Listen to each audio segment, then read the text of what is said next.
Now on KSBW Action News 8, dueling lawsuits surrounding the Monterey Conference Center. Will they end now that it's open?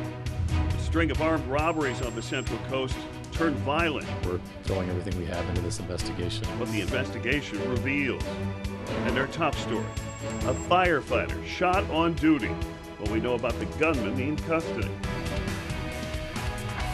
Now, coverage you can count on. Live from Studio A. This is KSBW Action News 8. Good evening, everyone. I'm Dan Green. And I'm Erin Clark. We are beginning tonight with new details on a shooting in South Monterey County that left a firefighter wounded. It happened just over 24 hours ago near Fort Hunter Liggett. 25-year-old Jacob Kirkendall of Santa Cruz is behind bars, charged with attempted murder. Action News reporter Bianca Beltran joins us with details on our top story.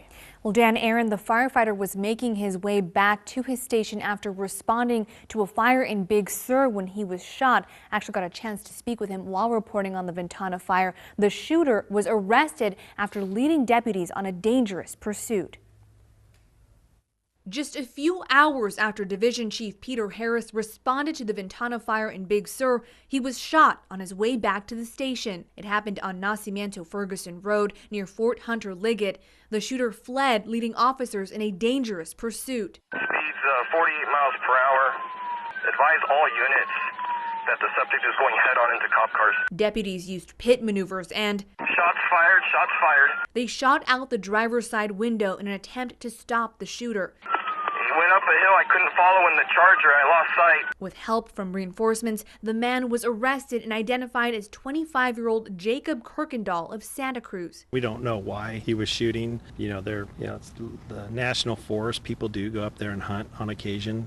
But, as far as why he was up there and why he was shooting, we still don't know that yet. He is facing charges of attempted murder and assault with a deadly weapon. The U.S. Forest Service chief, he, non-life threatening. So, in the end, everybody's going home, everybody's alive, and nobody was hurt too seriously. So we're thankful for that. Per department policy, the district attorney's office is investigating those shots fired by deputies. The firefighter was taken to community hospital, but I'm told he is now home and recovering. Aaron, Dan. All right. Thank you, Thanks, Bianca. So another twist to this story, Action News has learned that the accused gunman, Jacob Kirkendall, is the same Jacob Kirkendall who was saved by a firefighter after he was electrocuted by power lines in Aptos in 2009. At that time, Kirkendall had expressed interest in becoming a firefighter one day. You can read more about that, plus our interview with the firefighter who saved him, on our website, ksbw.com. On the Crime Watch, sentence of life in prison for the man convicted of abducting and killing a Morgan Hill teenager. Antolin Garcia Torres was given life in prison without the possibility of parole for the killing of 15-year-old Sierra Lamar. Garcia Torres was supposed to be sentenced in September. It was delayed as attorneys requested a retrial. That request today was denied. During the sentencing, her family pleaded with Garcia Torres to tell them where her body is. Monterey County probation officer accused in a deadly hit and run is out of jail on $300,000 bail. Police say 36-year-old Sonia Cano was behind the wheel and struck a man on North Main Street Sunday night. She has been charged with gross vehicular manslaughter, DUI, and driving with an expired license. She's expected to be arraigned January 9th. A man says he was robbed at gunpoint in the Comfort Inn parking lot on Reservation Road in Marina. Happened about 3 this afternoon. Says he was sitting in a semi-truck doing paperwork. A man in a dark hoodie, says, jumped over a fence, pointed a gun at his face, demanding money. The victim gave up his wallet. The man took off. Marina police searched the area. They were unable to find the suspect.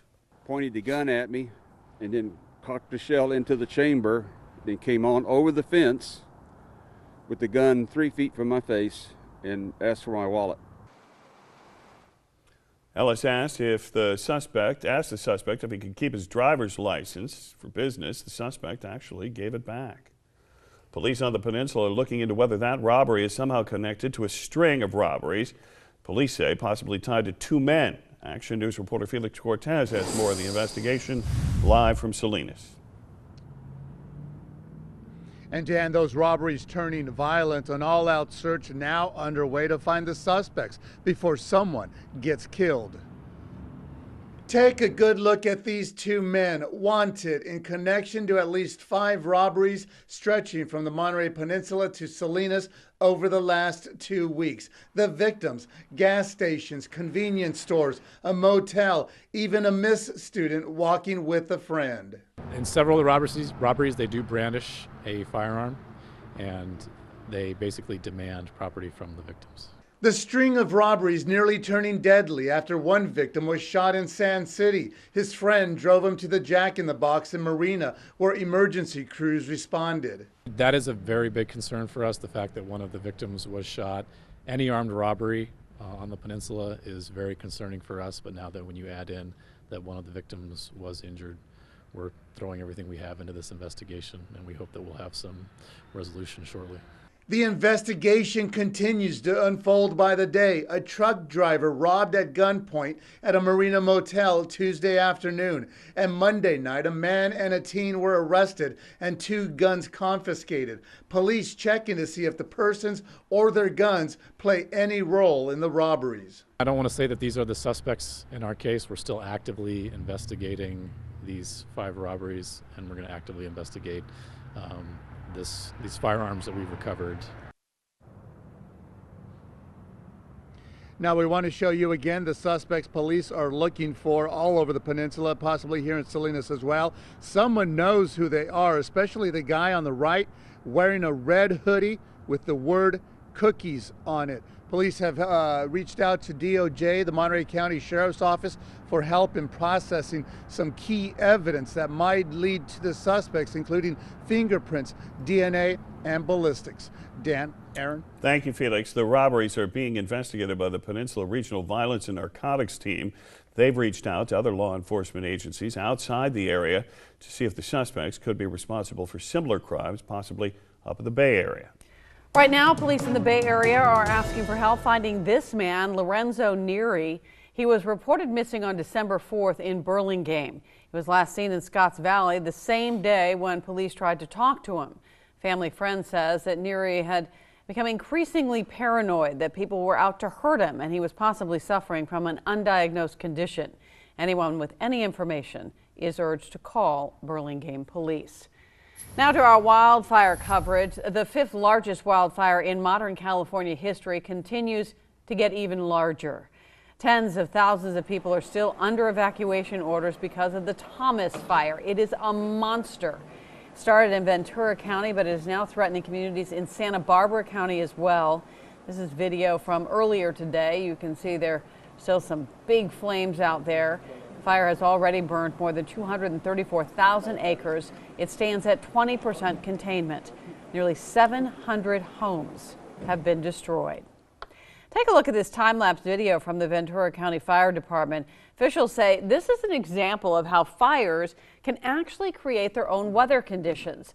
The heat from the fire causes the smoke to rise. And once the column of smoke hits cooler air, it can change direction and collapse. That downward rush of air can change the direction of the wind, leading to extremely hazardous fire conditions. You're watching KSBW Action News 8 at 6 with Dan Green, Aaron Clark, sports with Drea Blackwell, and KSBW weather with Chief Meteorologist Lee Solomon. Now, coverage you can count on from the Central Coast's #1 rated news. This is KSBW Action News 8.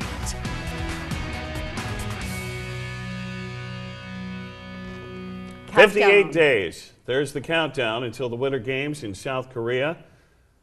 Well, with every Winter Olympics, bobsled, luge, and skeleton athletes have a big challenge. They have to learn the ins and outs of a brand new track. And all the tracks are not the same. No, not even close. So they really do have to get used to it. So even before the opening ceremonies, Team USA is studying it, training on it, hoping to perfect every curve in time for the Games.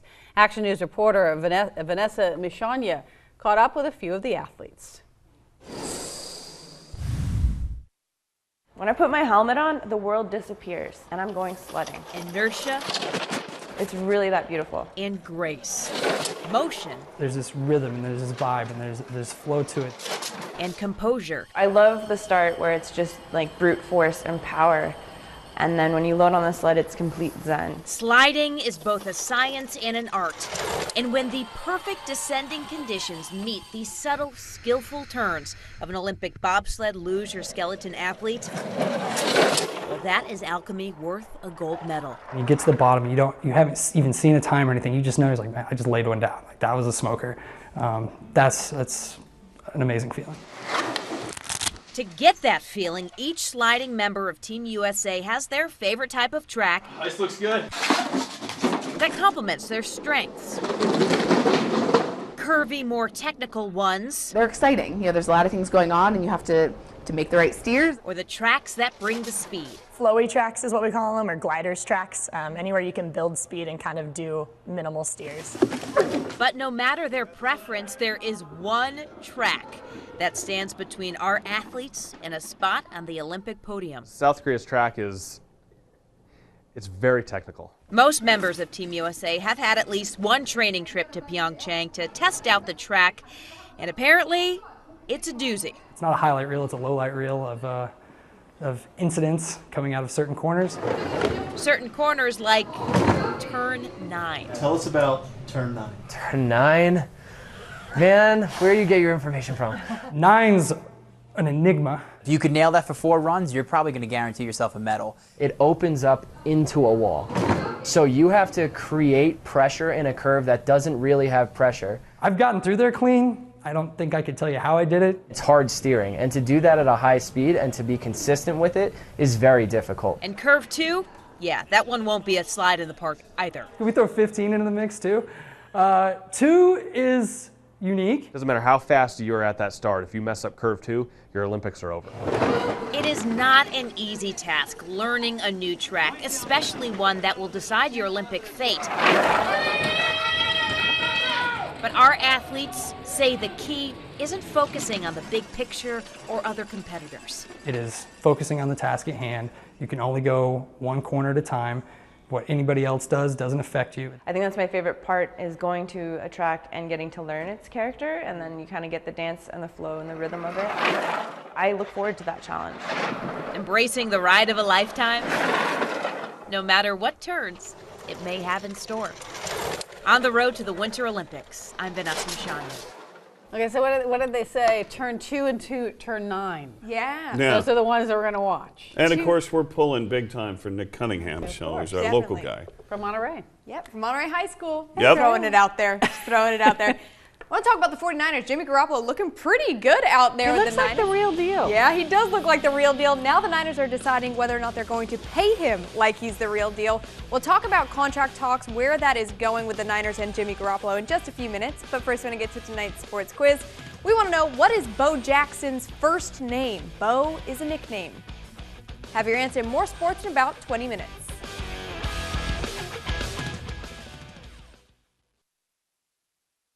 Bay Area News Watch tonight. Today, flags were lowered to half-staff in San Francisco in honor of 65-year-old San Francisco Mayor Ed Lee.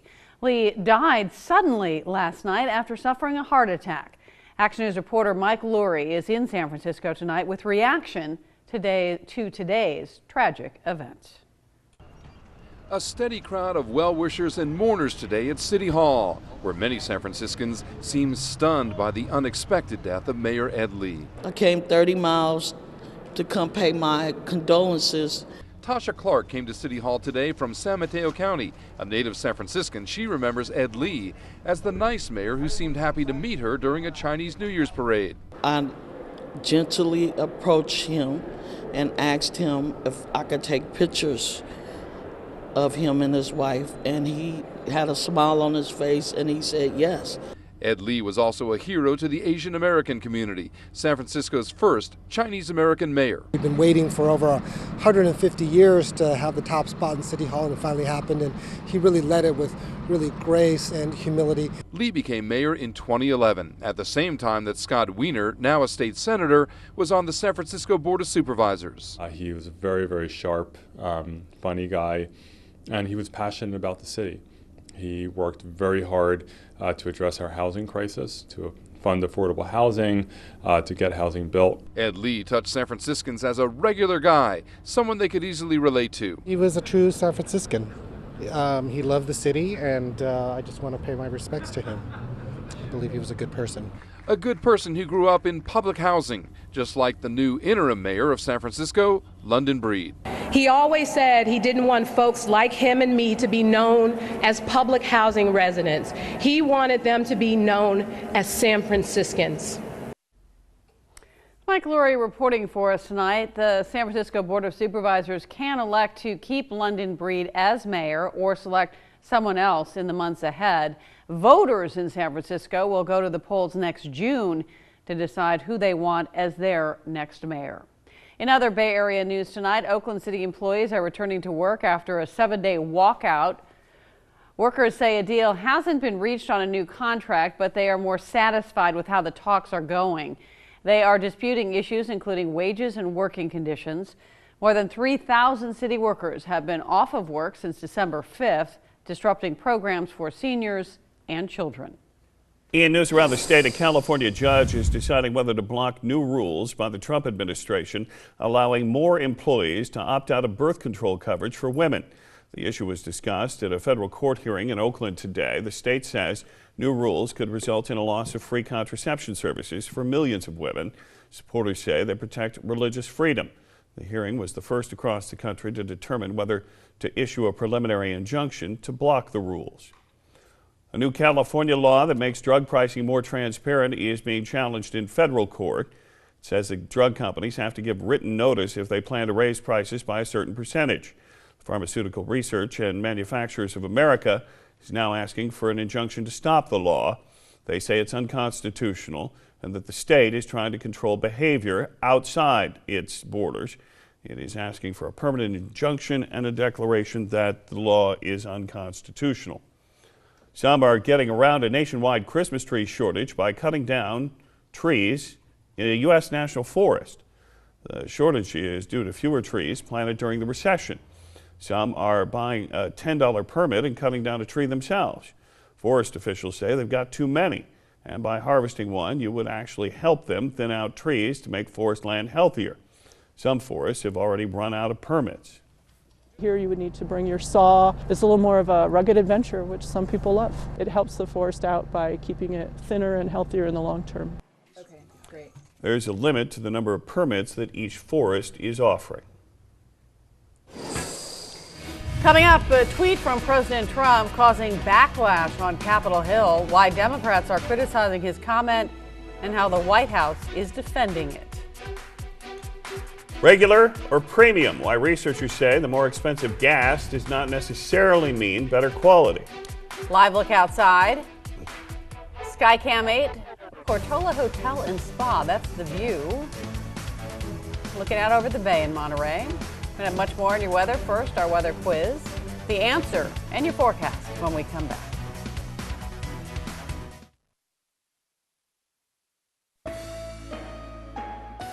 Now, your KSBW weather forecast with meteorologist Gina DeVecchio.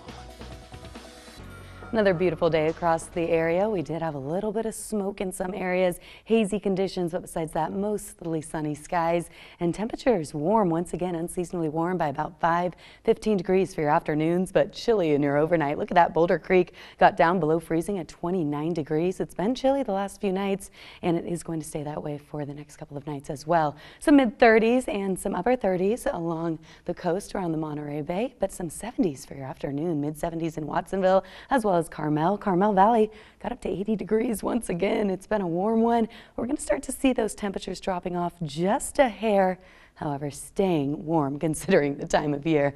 Look at this. You can see Salinas all the way down to King City in those mid-70s for today. Temperatures chilly to start, and tomorrow is going to be very similar, where you're going to want to dress in layers throughout the day, especially in our inland areas. Still a little chill in the air up in the San Francisco Bay Area as well. You can see some 30s for earlier this morning in San Jose, 30 degrees in Gilroy.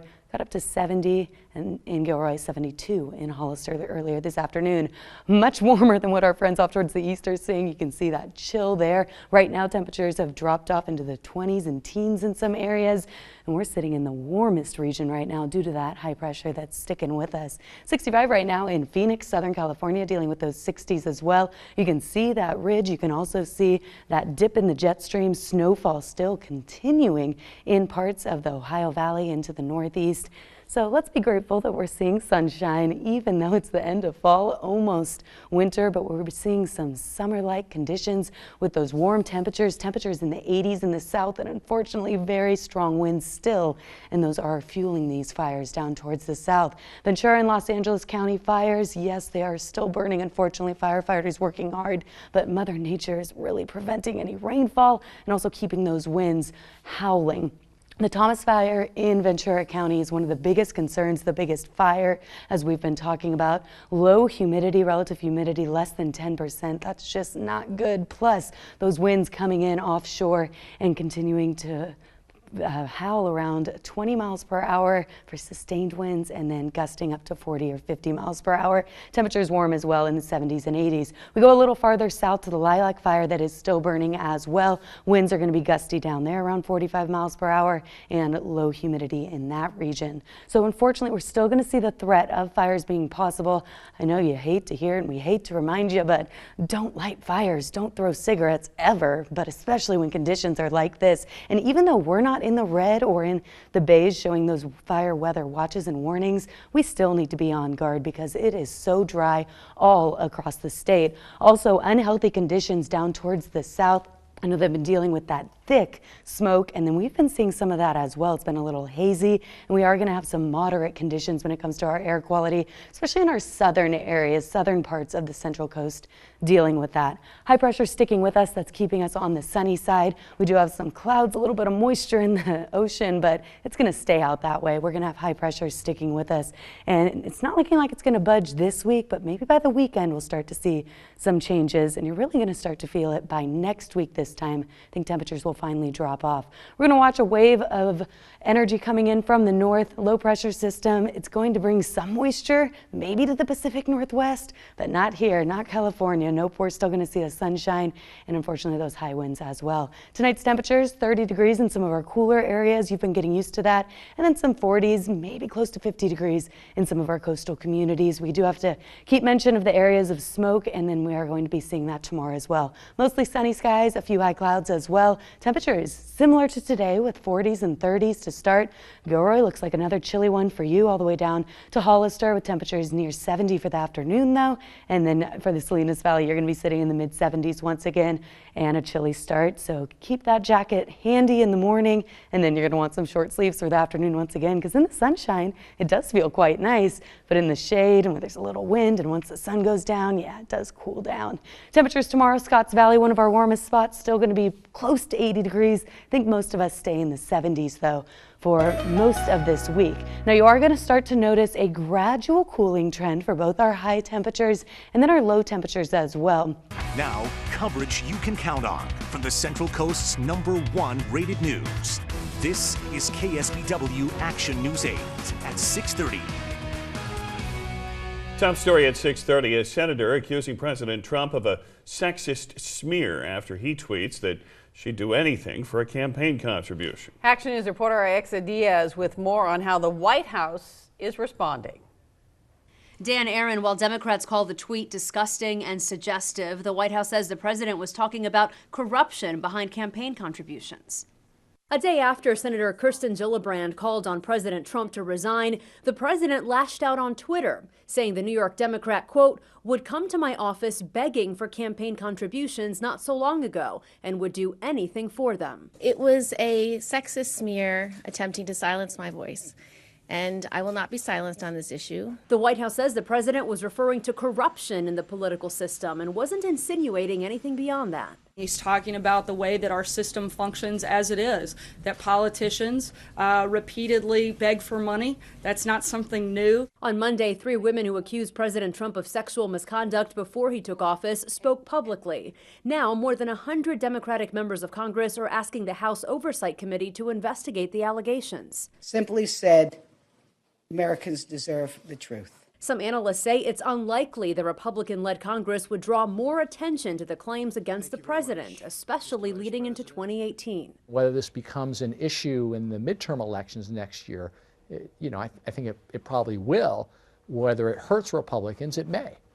When asked if Congress should investigate the allegations against the president, Majority Leader Mitch McConnell said the Senate Ethics Committee only looks at the behavior and conduct of senators. In Washington, Aixa Diaz, KSPW Action News 8. And happening right now, the polls are now closed in Alabama for one of the most watched special elections in U.S. history. Republican Roy Moore faces Democrat Doug Jones. Early returns showing that Roy Moore is leading with 52% of the votes counted. Alabama is historically a very red state, voting Republican most of the time. But with multiple women who have accused Republican Moore of sexual misconduct against them when they were just teenagers, the race has been a close one. Moore denies all of the allegations. Back on the Central Coast, a man behind bars charged with the attempted murder of a firefighter. 25-year-old Jacob Kirkendall of Santa Cruz was arrested after being accused of shooting at a U.S. Forest Service division chief driving on Nacimiento Ferguson near Fort Hunter Liggett. The shooter then led deputies on a chase. He was arrested and booked into the Monterey County Jail. The firefighter is recovering at home. An all-out search is underway for these two men believed to be responsible for a string of violent robberies stretching from the Monterey Peninsula to Salinas. Police say the two have hit 5 convenience stores, a gas station, a motel, and a Miss student over the last 2 weeks. One victim was shot during a robbery and is expected to make a full recovery. Monterey's Conference Center is open temporarily last week, but work still needs to be done and there are legal issues. The city's contractors on the job, Stronghold Engineering, was contractually obligated to finish by March 24th of this year or pay $10,000 a day in fines until the project was completed. Rather than pay, they sued the city, claiming information was withheld during the bidding process. Two parties aren't scheduled to meet on the cases until April of next year. Now to our state of addiction coverage. Officials say they are seeing a spike in the number of foster care cases related to drugs. New federal numbers show 92,000 children entered foster care last year because of a parent's drug use. That's the highest number in more than 3 decades of record keeping. Officials say in the 10 years before that, the number of kids in foster care was actually shrinking. They say the opioid epidemic has reversed that trend. Monterey Police Department is lending a helping hand in the fight against the opioid epidemic. The department has implemented a pharmaceutical drug take-back program that is now available to the public pretty much 24/7. Now people can dispose of any unused or expired prescription drugs through the city's drug drop box. The drop-off box is located in the lobby of the Monterey Police Department. In Salinas, the Sun Street Center is hosting an opioid town hall meeting on Thursday. The event will bring all regions together to talk about the opioid crisis in Monterey County. It will be held at Washington Middle School from 6 to 8. Coming up, sports. Kevin Durant makes a young fan's day with a very special gift. More from Drea ahead. Good evening, I'm Brittany Nielsen. And I'm Lauren Seaver. Coming up tomorrow on KSBW Action News 8 Sunrise, more women are using milk banks to get donated breast milk to feed their babies. But as that gets more popular, those women also turning to social media for help. We'll explain why. That story, your first look at overnight news, plus traffic and weather together on the 8th. We'll see you tomorrow beginning at 5 a.m. for the Central Coast's most watched local morning newscast, KSBW Action News 8 Sunrise.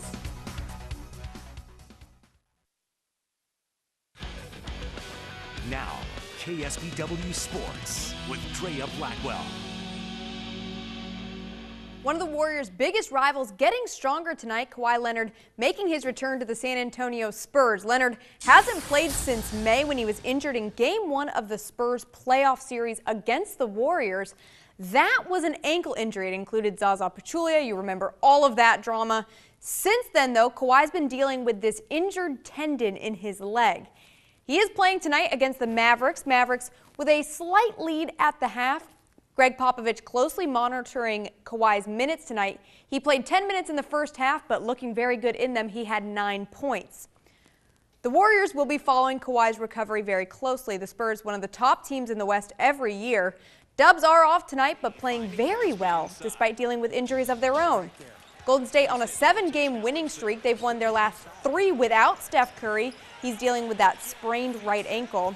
Draymond Green also missing some games in that time. Patrick McCaw, Andre Iguodala, some key role players have been limited. So really not a bad run for Golden State, and the rest should help them. They have the next 2 nights off. They play the Mavericks on Thursday. That game is in Oakland.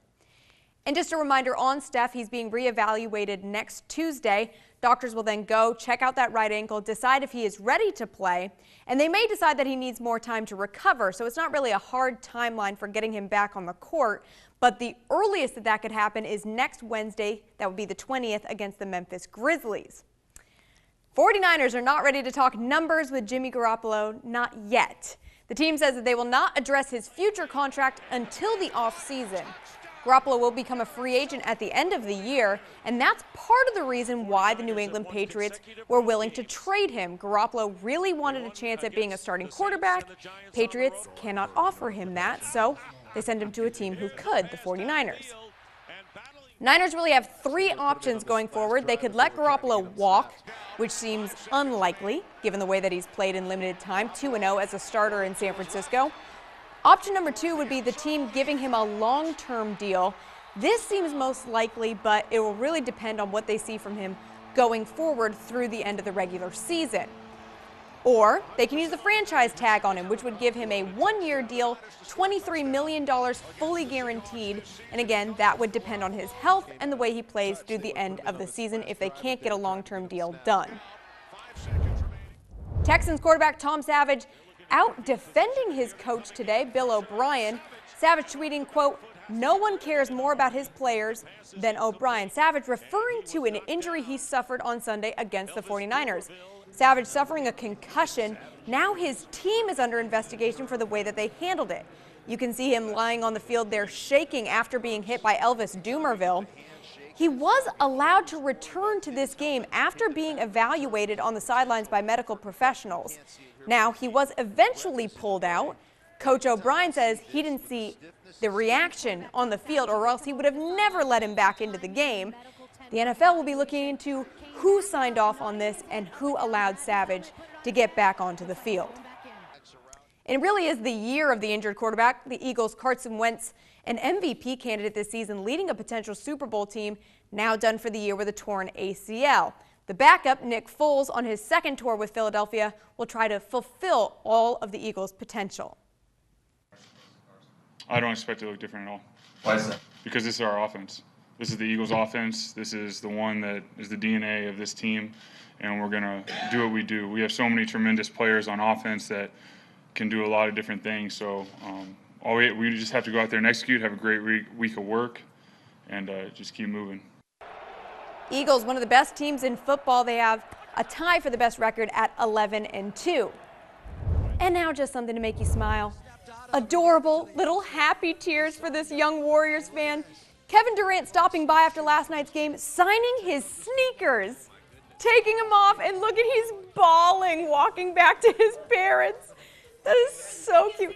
Yeah, the sneakers are about as tall as he is, but what an awesome gift from Kevin Durant. Just love that. Love to see the happy little tears from that young fan. That is your look at sports now. And to answer tonight's sports quiz, we asked, what is Bo Jackson's real name? The answer is Vincent. Got the nickname Bo when he was little, stuck the whole way, and now everyone knows Everybody it, right? knows One of the him best as Bo athletes Jackson. ever. You know, when the kid, I was watching that last Yeah. night when Katie, and he signed both those shoes and he gave it to the kid, and I thought, what is he going to do with those? He could use it to put all of his clothes, like, you know, like a chest of drawers. Yeah, you know? right. I mean, Just they're stuff them all so in big. there. Oh, They're He's got huge. fins if he wants to go You could swimming. fit all kinds of stuff in there. But he was carrying it like, oh yeah, it's I know. sacred. It's Right. awesome. So cool. What a treasure. Thanks, Trey. Coming up on Action News, how much money the new Star Wars movie is forecasted to bring in and whether it could break any records. First, let's take another live look outside. Skycam 8 Santa Cruz, view from the beach boardwalk. Your current temperatures. Be right back with more coverage you can count on.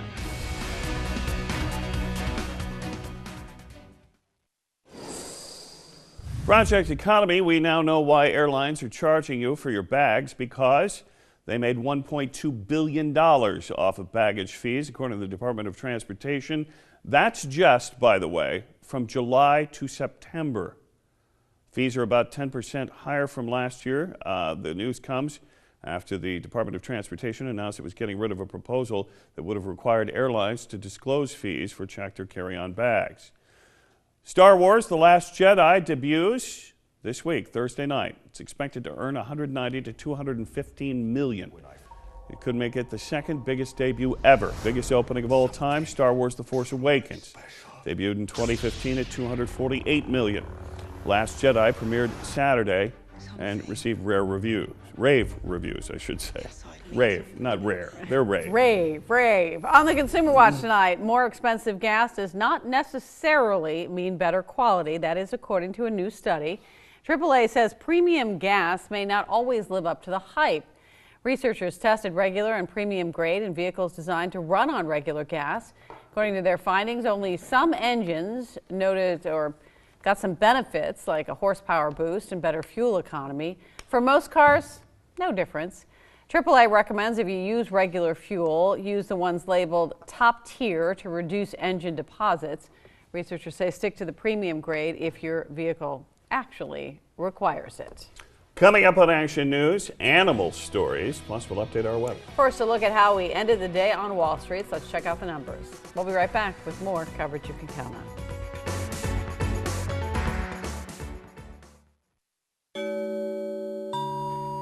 NBC primetime lineup tonight. We've got The Voice at 8 o'clock. Gwen Stefani's You Make It Feel Like Christmas. That's at 9 o'clock. That's a special. And Chicago Med at 10, and we'll be back with Action News at 11. Over on Central Coast ABC, the middle's on at 8 o'clock, fresh off the boat at 8:30.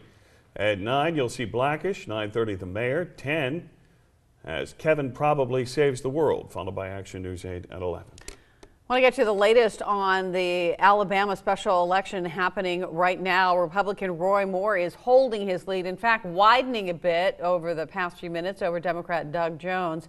That is with 72% of the vote counted. We'll have more on the election, of course, on Action News at 11. Final check of our weather. Gina's in for Lee. Yeah, looks like it's going to be another unseasonably warm day. Looking like temps are going to be in the 70s for most. Pebble Beach sitting in the 60s. If you're heading out there to hit the green, it's going to be a nice one, sunny. Maybe a few high clouds, though, and some smoke possible due to those fires towards the south. It stays unseasonably warm the next few days. We do have a little cool down in your extended forecast. Be sure to tune in at 11 for all the details. Thanks, Gina. Finally, animal stories tonight from Tokyo and the runaway monkey. It's just showed up in town, just hanging out. They figure it's wild, but for some reason, it's been living in Tokyo for weeks now. They see it from time to time. It has been caught on video. It's been seen in a graveyard, jumping on railings, sitting in the street, walking around neighborhoods. Okay. It does not seem to be bothered by people all that much, but they cannot seem to catch him. They can't seem to figure out what he's doing either. There is a theory. The theory is that he's seen that National Geographic with the snow monkeys in the natural hot springs. That's what he's looking for? And he's looking for a hot tub. He's on the run. Because it looks good, right? Yeah. Sitting in that hot tub, a little snow on your hair, you know, be all set. Anyway. I don't think he's quite found it. Yeah, he hasn't found it yet. He's still looking.